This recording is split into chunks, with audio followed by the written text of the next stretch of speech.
Sampai bila nak menyimpan emas? Okey, jom saya kongsikan.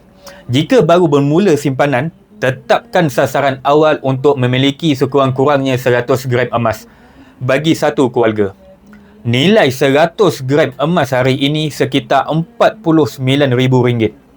Mula dulu sikit-sikit dengan simpanan 1 gram sebulan pun dah cukup bagus dah. Yang penting, bina tabiat menabung dulu. Konsisten itu lebih penting daripada jumlah.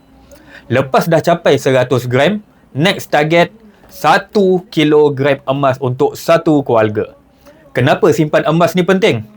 Kata pakar kewangan Tuan Azizi Ali, kita patut simpan 10% daripada kekayaan kita dalam bentuk emas.